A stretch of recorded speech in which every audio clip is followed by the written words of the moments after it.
मल्हार खानदान का नाम पर इतना नाज था अंगद को, आज उसके नाक के नीचे सब कुछ बिगड़ते जा रहा है। पर उसे कुछ समझ ही नहीं आ रहा, सिर्फ इसलिए क्योंकि उसे सीरत की मजबूरी और आंसू नहीं देखा जाता और उसे अंधा बना रखा है। आखिर उसे प्यार जो करता था, और अब जसलीन जो पूरा जाल बुन रखी है ताकि अंगद बिल्कुल कमजोर पड़ जाए और कैसे भी करके उसे अपने बेटे गैरी के लिए ये एम्पायर छीनना है। अब देती है गैरी के हाथों में एक तोहफा जब अंगद वापस आता है साहिबा को अपने मायके छोड़कर, और प्लान के अनुसार अब गैरी जैसे भी करके ये घर में वापसी चाहता है और लेके जाता है ये तोहफा अपने भाई अंगद के लिए। पर अंगद उसे क्या आने देगा इतनी आसानी से घर में वापस।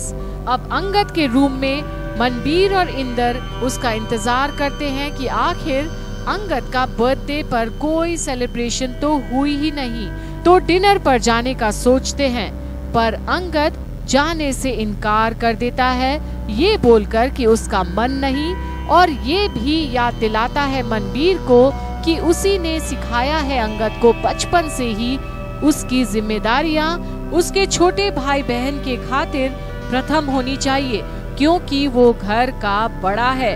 और तभी गैरी बाहर से अंगद को अंदर आने की परमिशन मांगता है, और गैरी को वहां देख इंदर और मनबीर एकदम भड़क जाते हैं जब वो उन्हें देखकर सॉरी बोलता है। पर इंदर पूछता है कि वो कितने चीजों के लिए सॉरी बोलेगा आखिर, और चले जाते हैं क्योंकि मनबीर अंगद से कहती है कि जब उसने ही सिखाया है कि बर्थडे से जरूरी जिम्मेदारियां होती है तो वो अपनी जिम्मेदारियां ही निभाएं। पर गैरी तो अंगद को अपना फैसला सुनाने आया है सीरत को लेकर कि वो राजी है ये शादी करने के लिए।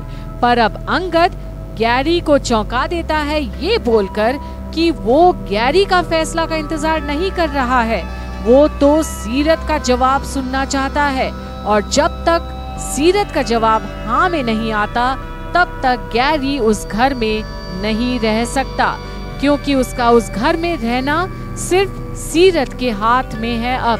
पर साहिबा सबको ये बोलती है आकर कि उसके मायके वालों की तरफ से ये प्रपोजल ना में है।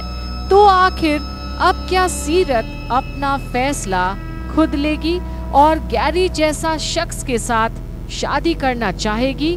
क्या अब भी सीरत के लिए शादी करना मायने रखता है परिवार और खुद की इज्जत से ज्यादा?